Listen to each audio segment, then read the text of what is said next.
Sejam bem-vindos a mais um Papo de Líder. Fala, gente boa! No Papo de Líder de hoje, nós estamos recebendo um amigão, Lívio Renato, que é casado com Miriam, tem 2 filhos, o Daniel Henrique e a Ana Lívia, que é missionária no navio Logos. Lívio é formado em psicologia, em teologia e pastor da PIB Viva. Seja bem-vindo, campeão. Valeu, Devinho. Para mim é uma alegria muito grande estar aqui com você, com seus amigos, acompanhando aí esse Papo de Líder e poder participar. Para mim é um privilégio, uma honra estar aqui com vocês nessa tarde. Muito bom. Cara, que legal receber você aqui. Eu sei do seu envolvimento, né, com treinamento de líderes. Nós nos conhecemos em 2009 no Instituto Haggai. Não sei se você vai se lembrar disso. Já tem esse tempo todo, cara. Que isso? Fala essas coisas não, que eu me sinto velho. A gente se entrega, né? Assim a gente se entrega. Mas eu acompanho aí sua jornada de treinamento, né, de mentoria com outros líderes. Como isso começou, cara? Quando que você se interessou por apoiar e treinar outros líderes? Na verdade, foi algo que Deus foi conduzindo, né? A minha caminhada. Eu tive uma formação militar para liderança. Não sei se você sabe, mas eu, quando na adolescência, naquela expectativa de uma carreira, eu tinha uma paixão muito grande pelo militarismo. Meu pai é militar. Eu fiz prova para o Exército. E aí eu fui para a escola de cadetes. Fiz 3 anos na escola de cadetes, depois 1 ano de academia militar. Então, ali eu recebi muita carga dessa ideia de liderança, da importância do líder, do líder que a palavra convence, mas o exemplo arrasta, né? Essa coisa de você estar influenciando o outro e tudo. Daí eu saí, entendi que eu tinha que deixar o militarismo com amadurecimento, fui para o seminário, me preparei no seminário, e aí as coisas começaram a acontecer sem muita programação, na verdade. Eu, no meu último ano de seminário, na verdade, no meu 3º ano de seminário, eu já fui convidado para pastorear uma igreja. Comecei a trabalhar pastoreando uma igreja, a liderança de uma igreja. E no último ano de seminário, um professor precisou fazer uma viagem durante 4 meses aos Estados Unidos e pediu para eu cobrir ele na ausência dele, porque ele dava aula para o 1º ano, na área de religiões. Então, eu dei aula para ele durante 4 meses e foi uma experiência bem bacana e começou a me introduzir nesse aspecto aí de ensino, né? de formação e tudo. Caminhando depois no ministério, começando ali o pastoreio, eu começando a delinear a minha visão, entendendo, estudando muito sobre liderança para me aperfeiçoar por causa da igreja, na época muito influenciado pelo Bill Hybels, alguns livros dele, também pelo George Barna, né? Sobre o poder da visão e tudo. Eu comecei a colocar diante de Deus qual seria a visão para a minha vida e fui me direcionando para essa questão de formação de líderes, de investimento nos líderes para o cumprimento da missão da igreja. Isso foi crescendo muito no meu coração. 2 anos depois de formado, o Seminário Betel precisou de um professor e aí me convidou, como eu tinha dado aula no último ano do seminário, o seminário me convidou para ser professor. E com isso já se vão 23 anos que eu sou professor no seminário, na área de missões, e agora também dou aula de psicologia lá, né? E isso foi meu início nessa área de formação de pessoas, de líderes. Passados alguns anos, em 2004, eu recebi o convite para fazer o treinamento do Instituto Haggai em Singapura. E era um curso que eu já conhecia, né, de ouvir falar, eu conhecia de muitos anos antes, eu desejava fazer, e aí eu fui para Singapura, passei 1 mês em Singapura fazendo o treinamento de líderes do Haggai, e lá foi uma paixão que, assim, amor à primeira vista, né, a visão do Instituto, eu fiquei muito motivado. E naquele ano mesmo, o diretor do Haggai Brasil, o pastor Ebeneze, me convidou para fazer o treinamento para professor do Haggai, né? Para docente do Haggai. Mas eu não pude fazer, fui fazer no ano seguinte, em 2005 para 2006, eu fiz o curso de professor, que é o workshop de docente, e aí ele me convidou para dar aula. E aí eu comecei a dar aula no Haggai em 2006, já estou aí completando 14 anos também como professor do Haggai, já dei aula para dezenas de líderes. E acabei ficando nessa linha, me aprofundando nessa área, né? Então, Aham. foi algo que inicialmente foi Deus mesmo conduzindo, e depois, naturalmente, com o exercício, eu fui buscando me aperfeiçoar, conhecer mais, ler mais, né? Sim, E sou sim. apaixonado por essa área hoje. Certo. Então, na verdade, assim, você entendeu durante sua jornada de vida a importância de um líder estar e ser capacitado, né, e continuamente, e você começou a Sim. se dedicar nisso, né, a aprender, a se envolver, a se preparar para esse chamado ministerial, e acabou se deparando com o universo de também transmitir e equipar outros, né, para essa obra tão preciosa. Você realmente acha que seja crucial um líder continuar se capacitando? Eu acho que é uma questão de vida ou morte para a liderança. Né? Eu acho que é uma questão de vida ou morte para a liderança. Eu fico assustado, às vezes, quando eu vejo alguns líderes, seja pastor, seja líder mesmo no seu trabalho, que se mantém com uma formação básica inicial, né? Por exemplo, às vezes eu encontro pastores que fizeram seminário, 4 anos de seminário e pronto. Não tem nenhum outro curso, não Sim, estudaram mais nada. Isso me assusta. Quando eu vejo um profissional, por exemplo, por mais simples que seja, se é que existe profissão simples, cada profissão tem a sua importância, o seu valor, mas sim, sim. aparentemente, por mais simples que seja, se o cara não se atualizar no mundo que a gente vive, com as mudanças, com a aceleração da tecnologia, com os recursos novos que surgem, ele vai ficar extremamente ultrapassado, né? Uhum. Extremamente ultrapassado. Eu acho que é fundamental que um líder, independentemente do nível de liderança dele, ele estude, se aperfeiçoe, invista em treinamento cada vez mais. Certo. Acredito que entra aí naquela historinha da lei da entropia, né? Tudo tende ao caos, o que está limpo fica sujo, o que está novo fica velho. Não dá para a gente conseguir manter o mesmo nível sempre, a não ser que nos tornemos como um alpinista, né? Continuar escalando, aprendendo, porque realmente as coisas mudam com uma rapidez muito grande, né, Lívia? E a gente precisa acompanhar esse ritmo aí. Com certeza. Você vê. Pegar um exemplo que está acontecendo comigo essa semana. Meu carro acendeu uma luz no painel. Eu tenho um mecânico muito querido que já cuida do meu carro há muito tempo e ele está levando uma surra. Verdadeiramente isso. Ele está levando uma surra para descobrir tecnologicamente como resolver o problema. Mas isso, Uhum. eu falei para ele, cara, cai em campo aí, vai pesquisar, liga para os amigos, vai para a internet.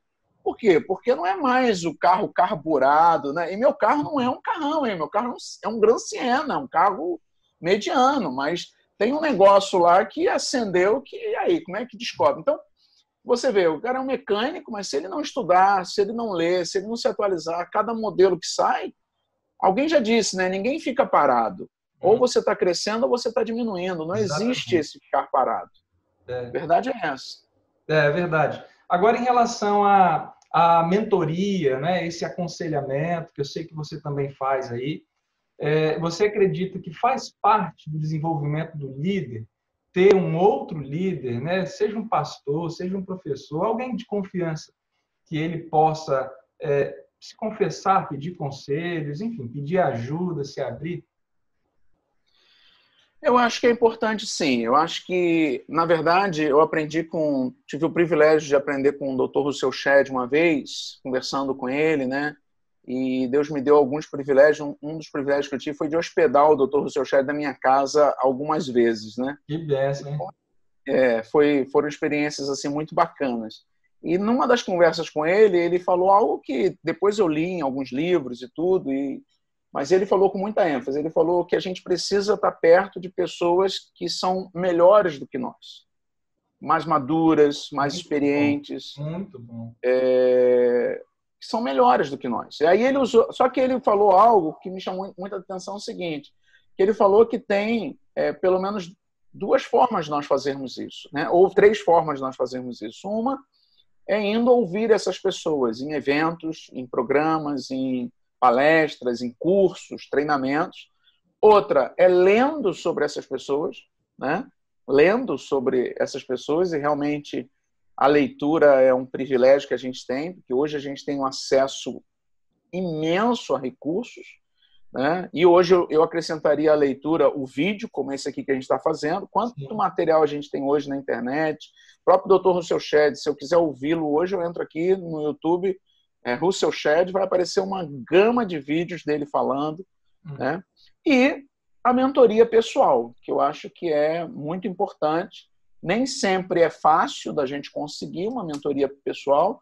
Eu confesso para você que eu não tenho na minha prática aquela pessoa de eu ter um mentor constante, né? Assim, eu não tenho na minha prática de vida o hábito de estar tipo semanalmente ou quinzenalmente com um mentor, mas eu tenho, pelo menos hoje eu tenho pelo menos 3 pastores amigos que são referências para mim, e toda vez que eu estou com uma dificuldade maior, com uma crise maior, eu tento conversar, se não com os 3, mas com um dos 3. Né? E isso são referências, isso é bom, porque eles já conhecem bastante da minha história, então eles são pessoas que vão me dar ideias, vão me dar conselhos, mas não só aquele conselho de uma opinião momentânea, eles já me acompanham de alguma forma. Eu acho que isso é muito bacana e muito válido, sim. Pois é, isso é interessante porque tem a ver até com discipulado, né?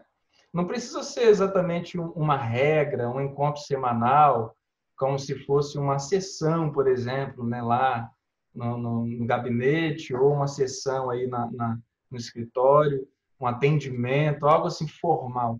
Mas só o fato do coração estar disposto a fazer um contato com alguém que, de repente, já tem uma jornada a mais naquela área, seja na área espiritual, familiar, de igreja. Eu tenho essa prática também. Eu não tenho ninguém assim, formalmente, conforme você disse, né? Toda semana eu me encontro com alguém, eu ligo para alguém.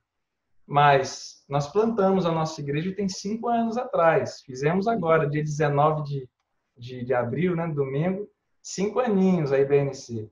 Você imagina só, se eu vou ser orgulhoso ao ponto de não ligar para um pastor, amigo que já pastoreia a mesma igreja 27 anos, como é que um cara consegue fazer isso, meu irmão? É muito orgulho, né, cara? É muito orgulho, né? Eu acho, David, que essa coisa do discipulado, da mentoria, do aprendizado, tudo se resume ao coração do líder, o coração de aprendiz, né? Coração de aprendiz.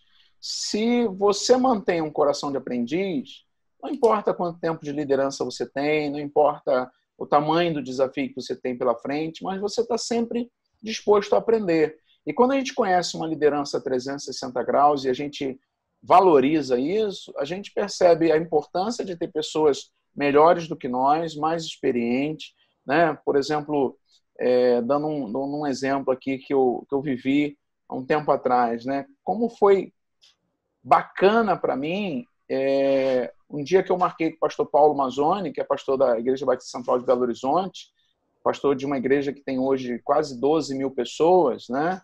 E uma experiência tremenda lá em BH, e nós marcamos para passar uma tarde juntos. Ele me recebeu lá na igreja dele, lá no escritório, nós almoçamos juntos, depois passamos uma tarde, da hora do almoço, 1h da tarde mais ou menos, até 6 horas, ficamos só conversando.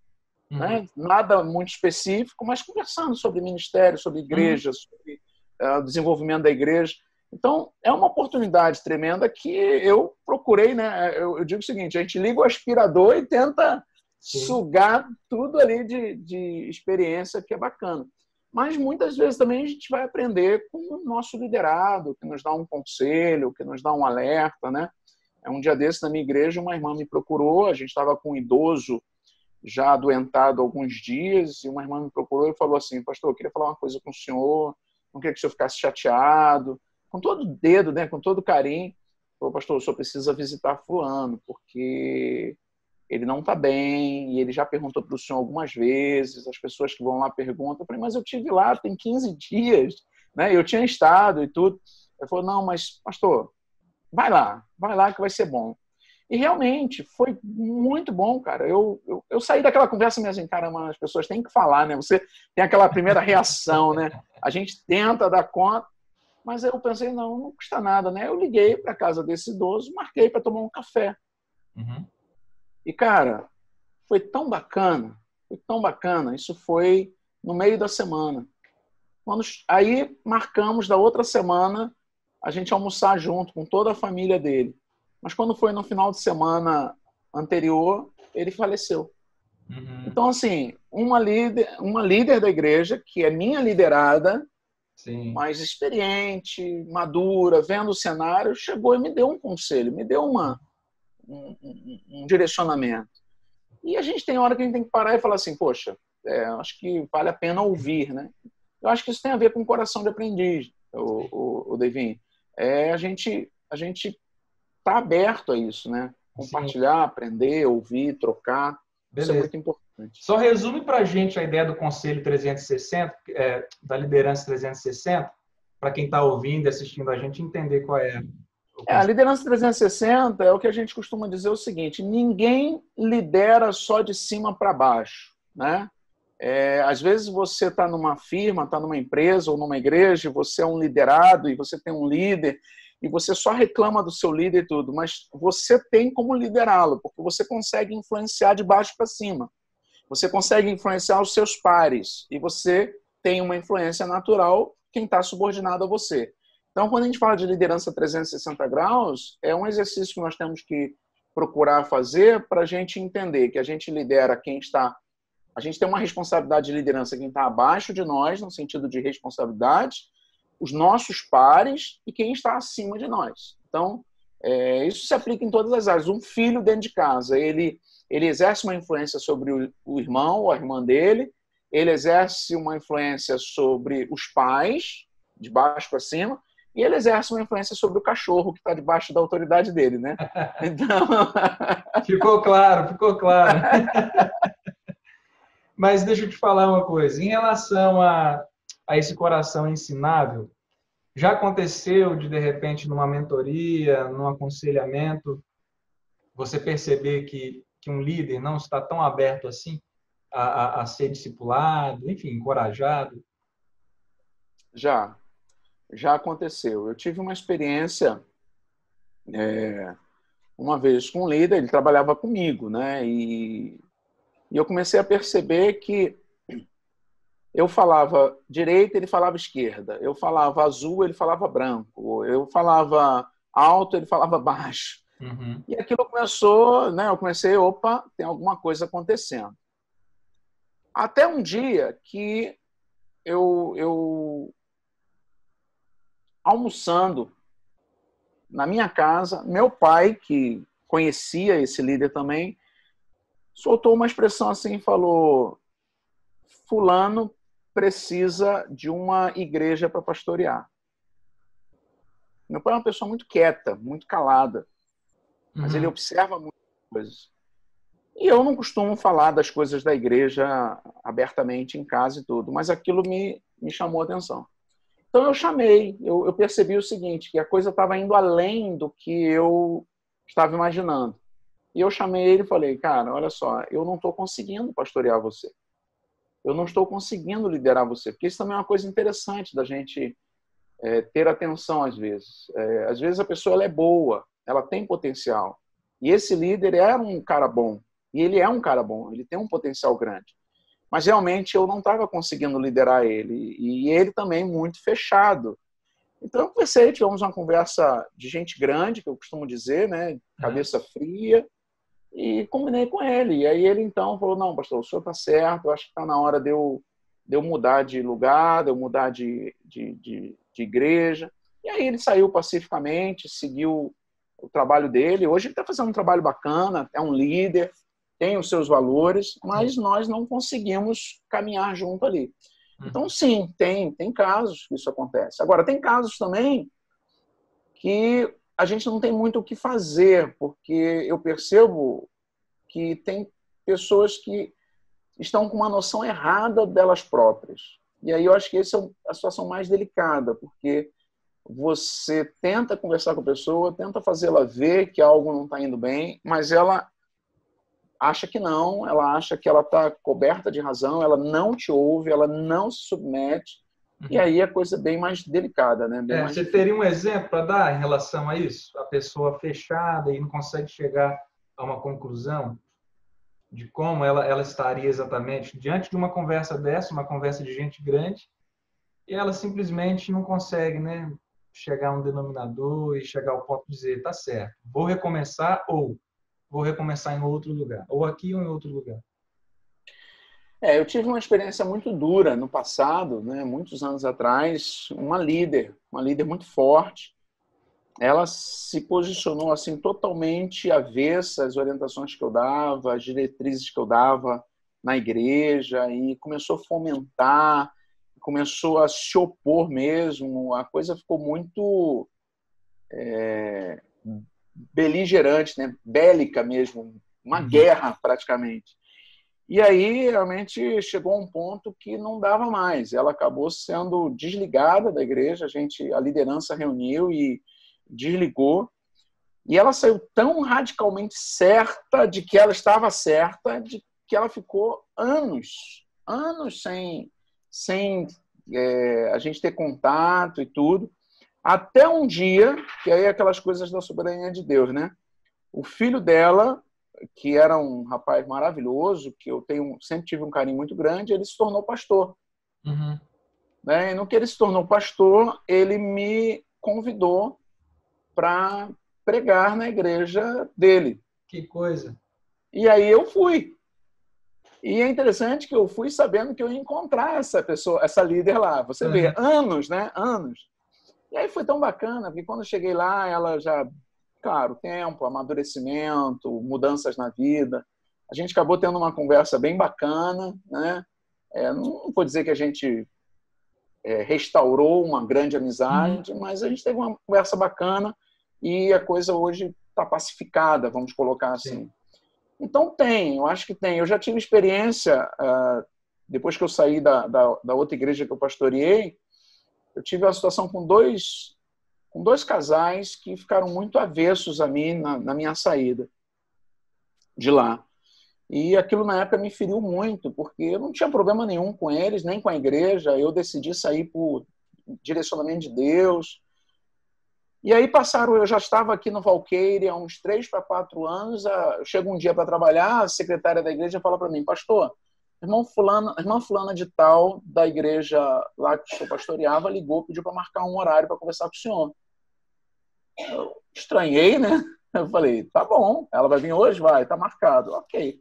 Falei, o que será que aconteceu? Aí, quando chegou na hora, a pessoa chegou, sentou lá no escritório, e aí você vê, né, Deus agindo. Ela virou e falou assim, não, eu precisava vir aqui porque eu estou há quase 2 semanas sem dormir. Isso já tinha uns 3 ou 4 anos que eu tinha saído de lá, e a gente nunca mais tinha se falado. Ela falou, não, Deus tem me incomodado muito, porque eu errei muito com o senhor, eu não respeitei o senhor, não honrei, e Deus tem me incomodado muito, eu estou há 2 semanas sem dormir, e eu precisava vir aqui pedir perdão para o senhor. E aí nós conversamos, oramos juntos, esclarecemos alguns pontos, e hoje estamos super bem, somos super amigos, né? De vez em quando a gente se fala, já estivemos na casa dessa família, já tivemos essa conversa.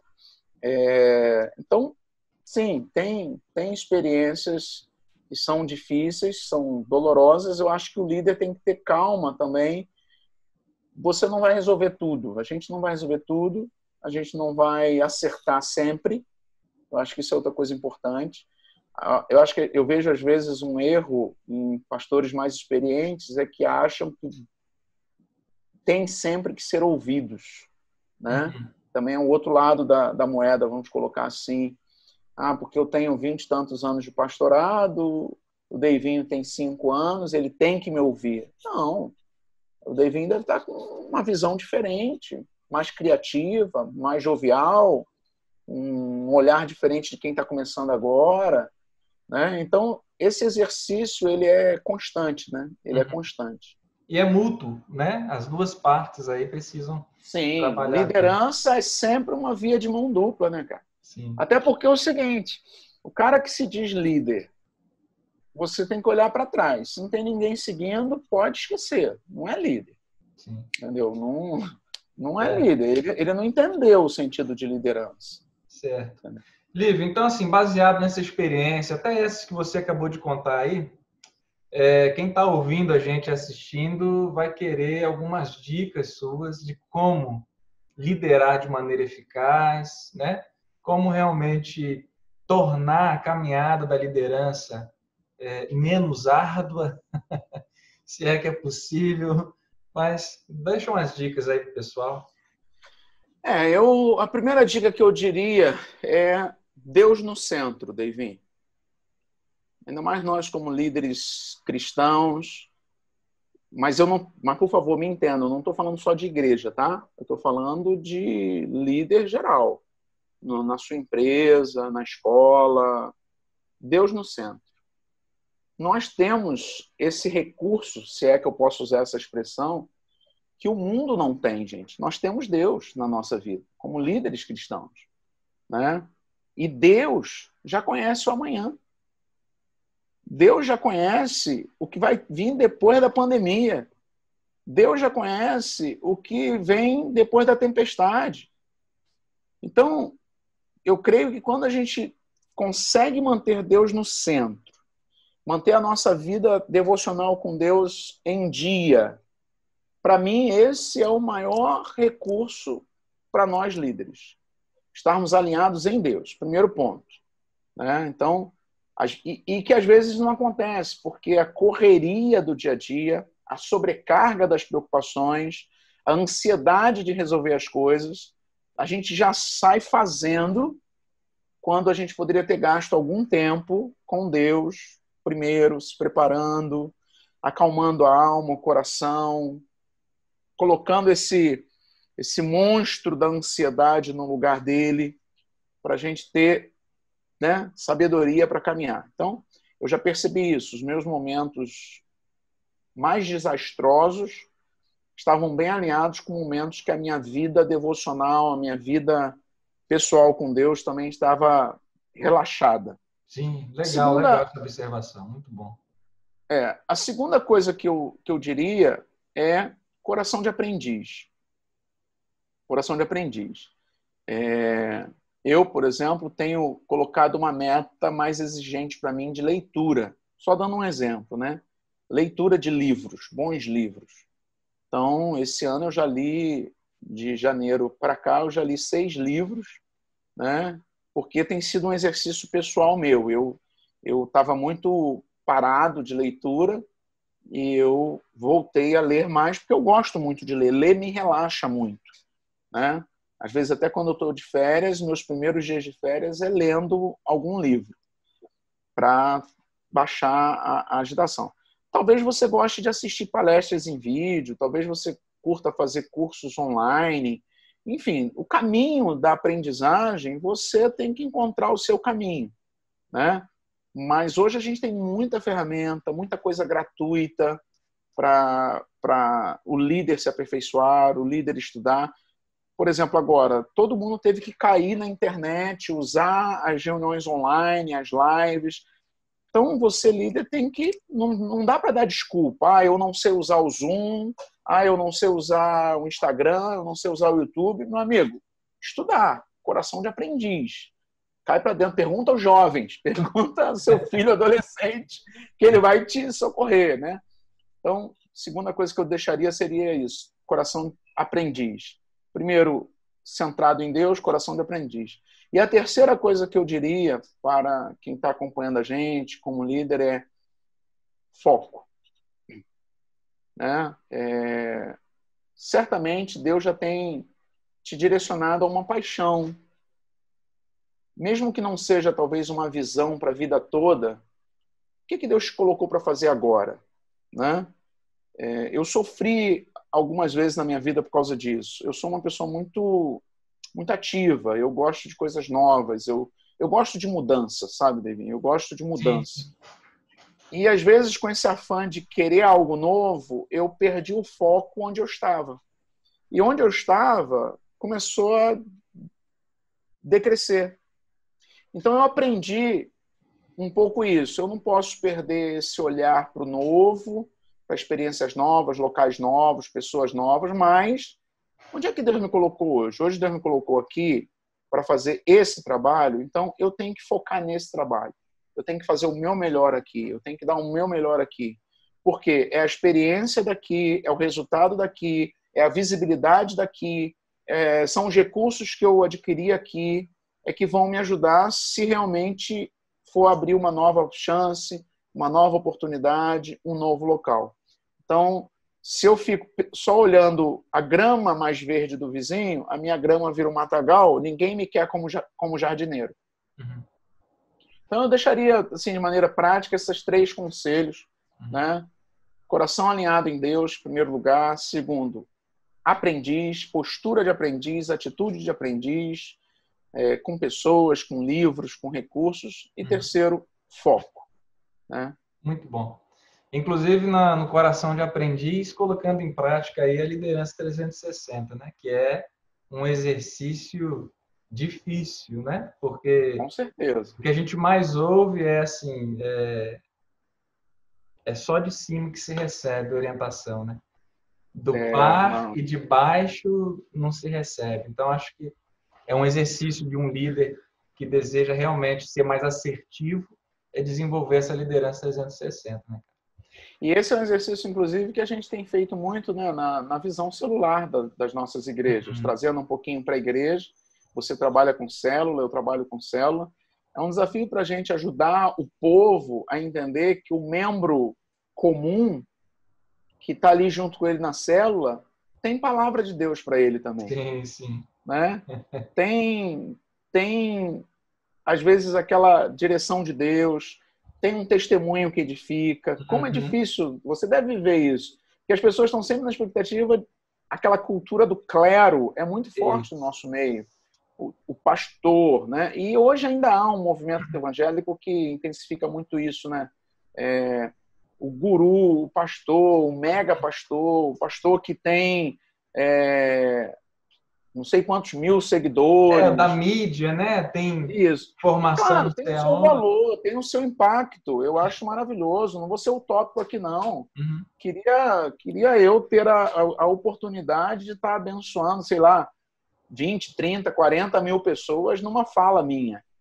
Eu acho que é uma honra, um privilégio, uma responsabilidade gigantesca. Então, não quero ser utópico aqui, mas é uma coisa e outra.